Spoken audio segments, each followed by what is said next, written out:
بسم اللہ الرحمن الرحیم۔ السلام علیکم۔ آج کی اس ویڈیو میں شیخ التفسیر والحدیث حضرت مولانا مفتی ظفر علی خان صاحب رحمۃ اللہ علیہ فرما رہے ہیں کہ دنیا میں دو مسئلے ایسے ہوتے ہیں جس میں انسان زیر عتاب رہتا ہے، ایک موذی مرض یعنی لا علاج مرض، اور دوسرا ظالم جو انسان کو تباہ کر دیتا ہے۔ ان مسائل کے حل کے لیے قرآن مجید کی ایک ایسی صورت بتا رہے ہیں جو 18 آیات پر مشتمل ہے اور اس کو پڑھنے کا طریقہ بھی بیان فرما رہے ہیں۔ آپ حضرات ملاحظہ فرمائیں۔ قرآن کریم کی بات صورت ایسی ہے کہ جو فوری طور مومن مسلم کو دنیا کے جنجال سے بھی نکال لیتی۔ دنیا میں دو مسئلے ایسے پیش آتے جس سے انسان زیر عتاب رہتا ہے، ایک موذی مرض جس کو طب اور حکمت میں لا علاج مرض کہتے ہیں، اور دوسرا ایسا ظالم جو آپ کو کچل سکتا ہے اور آپ کو فنا کر سکتا ہے اور آپ کی عزت خاک میں ملا سکتا ہے۔ سورہ تغابن بڑے اونچے اعمال میں سے، اور اس کو اپنایا جائے اور اس کو اپنے ساتھ رکھا جائے۔ کہتے ہیں یہ سورت جو ہے یہ ان دونوں میں اکسیر ہے۔ بہتر تو یہ ہے کہ عمر پر آدمی کا وظیفہ ہو، اور جب ایسے احوال پیش آتے ہیں تو پھر توجہ بڑھانی پڑے گی۔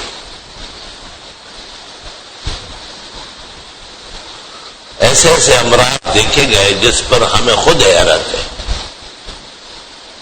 ہم نے ثواب کے لیے بیان کیا اور ان کو سمجھایا، جتنا فائدہ ان کو ہوا ہے اتنا ہمیں خود یقین نہیں تھا۔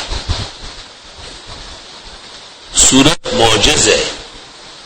معجز اس کو کہتے ہیں کہ آپ کی کمی کوتاہی کو بھی سیدھا کر دے گی، آپ کے عقیدے کو بھی پختہ کر دے گی۔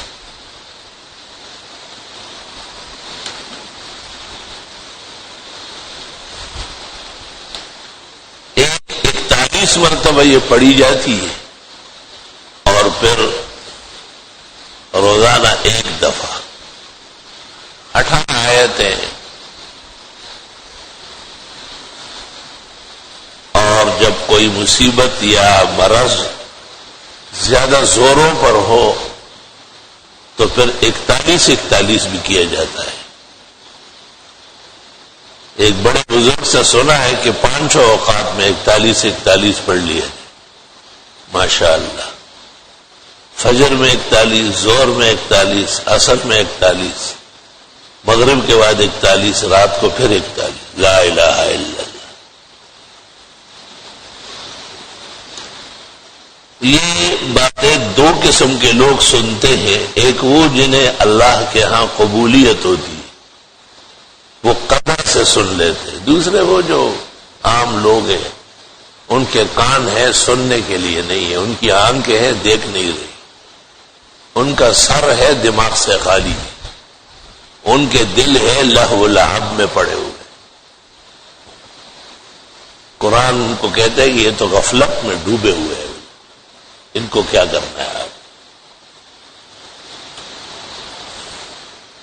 حضرت اقدس خواجہ باقی باللہ سے کسی نے پوچھا کہ عجیب بات، آپ کو دیکھا تو ایمان لے آتے ہیں، پیغمبر کو روز دیکھتے تھے، آپ نے کہا قرآن کہتا ہے کہ یہ دیکھتے ہی نہیں، ان کی آنکھیں اندھی ہے اور ان کے کان بہرے ہیں۔ وہ دین جو مؤثر ہوتی ہے، وہ قبولیت جو جاندار ہوتی ہے، وہ ہر ایک کی نہیں ہوتی۔ زمین میں کتنا بیج ڈلتا ہے، آدھے سے زیادہ زمین کھا جاتی،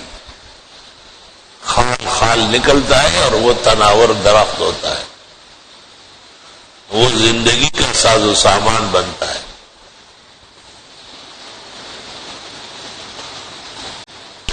سورہ تغابن ان بڑے اونچے اعمال میں سے، اور اس کو اپنایا جائے اور اس کو اپنے ساتھ رکھا جائے اور اس کو وقتاً فوقتاً نماز میں بھی پڑھ لے۔ نماز میں پڑھنے سے اجر بڑھتا ہے۔ اب ویسے 41 مرتبہ پڑھنا، لیکن جب نماز میں پڑھ لے تو 27 گنا ہو گئے۔ اگر 2 رکعت اور بھی نیت باندھے کوئی شخص نفلوں کا وقت ہو تو اس طرح جلدی تعداد پوری ہو جائے گی۔ یہ ایک نیا نقطہ بتا رہا ہوں کہ عام طرز پر تلاوت تو تلاوت ہے ہی، انتہائی فائدہ مند اور جامع، لیکن جب آپ اس کو نماز میں پڑھیں گے نا، حافظ اس لیے تمام اعمال میں بلند مانا جاتا ہے کہ وہ قرآن شریف پڑھتا ہے اور اکثر صورتیں وہ نفلوں میں اور نمازوں میں دہراتا ہے۔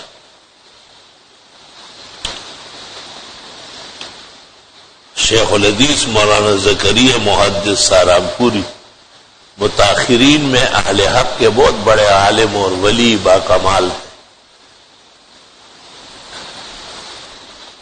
انہوں نے دور آخر میں علماء دین کو، بڑے بڑے علماء کو، مولانا عبدالحق اکوڑا خٹک کو، مولانا مفتی محمود صاحب کو، مولانا یوسف بنوری کو، مفتی محمد شفیع صاحب کو، سب کو لکھا کہ آپ اپنے آپ خانقاہ بنائیں اور ذکر کریں، ضربے لگائیں۔ تو حضرت الاستاد مولانا محمد یوسف بنوری نے ان کو جواب لکھا کہ ہمارے یہاں چاروں طرف چھوٹے چھوٹے بچے قرآن شریف پڑھتے ہیں، یہاں خانقاہی نظام کی کوئی ضرورت نہیں۔ وہ جو خانقاہ میں ضربیں لگتی ہے وہ اس تک نہیں پہنچ سکتی۔ یہ جو قرآن شریف ہم وقت حفاظ پر، الحمدللہ الحمدللہ کہتے ہیں یہی وہ لوگ ہیں جنہوں نے آسمان اور زمین کو رو کے رکھا ہے۔ چھوٹا سا بچہ ہوتا ہے، بالکل چلتا ہے تو معلوم ہوتا ہے بس ایک قمیص و شلوار ہے، بس پوچھ لو تو کہتا ہے حفظ پورا ہو چکا ہے، دور کر رہا ہوں۔ کتنی بڑی بات ہے، یہ ہمارے نبی کا معجزہ تو دیکھو ذرا، ایک چھوٹی سی گولی ہے جو پوری کائنات کے لیے کافی ہے۔ بڑے وزندار لوگ ہیں، بڑے پیارے لوگ ہیں۔ اب یہ گروہ بھی پیدا ہو جاتے ہیں حافظ، لیکن یہ گروہ والے سنبھال نہیں سکتے، ان کا تمام تر نظام فسق و فجور کا ہے۔ یہ گھروں میں تو یہ سمجھتے نہیں نا کہ ہم مسلمان ہیں، تو اس بچے کا دل اچاٹ ہو جاتا ہے، پڑھتا ہی نہیں، چھوڑ دیتا ہے۔ بابا جب گھر میں حافظ آپ نے بنانا ہے تو گھر کے نظام کو اس کا تابع کر لیں۔ گھر میں حفاظ کا تذکرہ، علماء دین کے بیانات، دینی کتابوں کا رجحان، عمرے اور حج کا برمار، یہ نظام آپ فضا تبدیل کریں گے تو بچہ حافظ رہے گا، ورنہ حفظ کر چکا ہوگا اور داڑھی منڈائے گا، حفظ بھی کیا ہوگا اور تمام ناکردنیاں بھی کرے گا۔ یہ تو وبال پھر بڑوں پر ہوگا جنہوں نے ماحول نہیں دیا اس کو۔ اس کی مثال ایسی ہے جس طرح 5000 کا نوٹ آپ نے ایک معصوم بچے کو دیا تو وہ کیا کرے گا؟ کبھی منہ میں ڈالے گا، آخر میں 2 ٹکڑے کر کے پھینک دے گا۔ بھائی چھوٹے بچے کو اس طرح تھوڑی کیا جاتا ہے، اس کو آپ کوئی چاکلیٹ دے دیں، کوئی کھانے کی چیز دے، وہ خوش ہو جائے گا۔ شیخ سعدی رحمت اللہ علیہ نے کہا ہے کہ علم یاقوت و مرجان ہے، لیکن اس کے لیے افراد چاہیے جو اس کا احترام کرے اور اس کو صحیح منڈی میں استعمال کرے۔ تو سورہ تغابن ہمارے جو نمازی ہے اور ہماری بات سنتے ہیں اور اس پر عمل کرنا چاہتے ہیں ان کے لیے بہت بڑا ہتھیار ہے، اوزار ہے دنیا و آخرت کے غموں سے بچنے کے لیے۔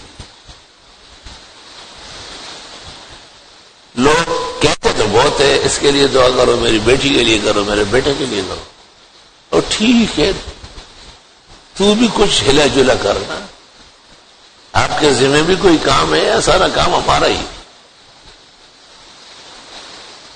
تو جو مسائل ہے، جو فضائل ہے، جو بزرگان دین کے تجربات ہیں، ابھی حال ہی میں ہمارے ایک طالب علم بہت خاص خادم ہے، ان کی ہمشیرہ بہت بیمار تھی، اس کا جسم میں خون نہیں بن رہا، سارے خاندان جان پہچان والے خون دے دے کے تھک گئے۔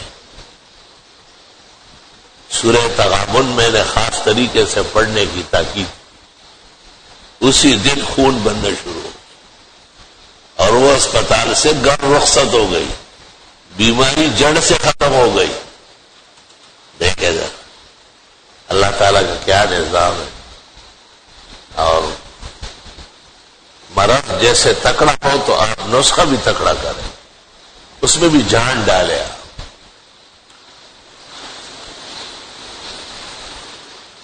یہ جو طالب علم پڑھتے ہیں یہ بھی بہت بڑی بات ہوتی ہے۔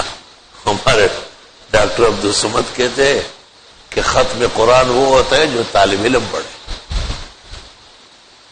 وہ ایک آدمی کو کہا کہ ختم قرآن کرو، اس نے کہا ہم روز پڑھتے ہیں۔ ڈاکٹر صاحب نے کہا آپ کے پڑھنے سے کچھ بھی نہیں، پتہ نہیں وضو بھی ہوتا ہے یا نہیں، غسل بھی کیا ہے یا نہیں۔ کہ قرآن شریف تو وہ ہوتا ہے جو طلبہ پڑھ لیتے ہیں۔ لوگوں کا کتنا اعتقاد ہے طالب علموں پر، طالب علموں کو بھی حیا و غیرت کرنا چاہیے، جب موقع ملے تو دل و جان سے پڑھے۔ ڈاکٹر صاحب پورے عالم میں اول نمبر ڈاکٹر ہے، لیکن وہ کہ طالب جیسے کوئی نہیں پڑھ سکتا۔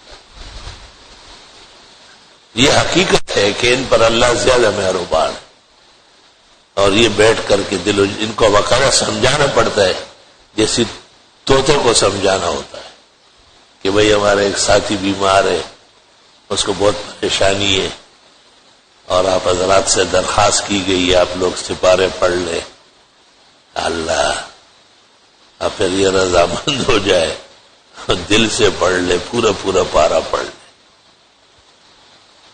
بہت جلدی کام ہو جاتا ہے۔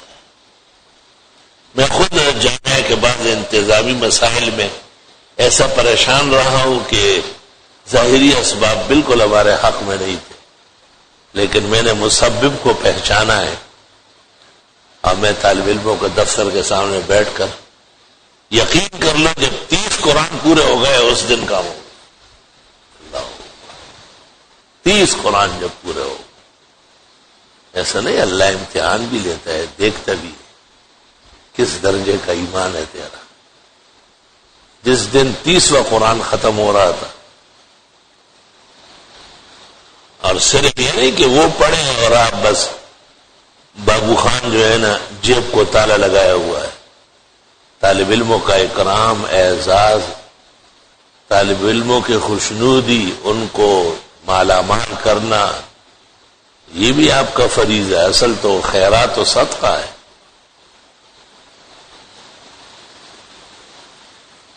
مجھے یاد ہے کہ وہ جو 30واں ختم تھا اس کے لیے میں نے انور شاہ کو گھر بھیجا، اور ان گھر والوں سے ان کی بہنوں کے پاس جتنے پیسے تھے میں نے کہا مجھے ادھار دے دو، طالب علموں کو بانٹتا ہوں۔ تو الحمدللہ وہ طالب علموں نے دعا کی، وہ اٹھ کے چلے گئے، اور اسی دوران خبر آ گئی کہ بھئی وہ آپ کا آرڈر ہو گیا۔ لا الہ الا اللہ، الحمدللہ، خدا تیرا لاکھ لاکھ شکر، کرم، احسان۔ اس عاجز اور فقیر کے خیال میں تو طالب علموں سے کام کرانا اور اکرام نہ کرنا کہیں الٹ نہ جائے معاملہ، بے ادبی ہے نا، گستاخی۔ یہ کوئی کسی کے اس کے لیے تھوڑی ہے، اپنے علم پڑھنے آئے۔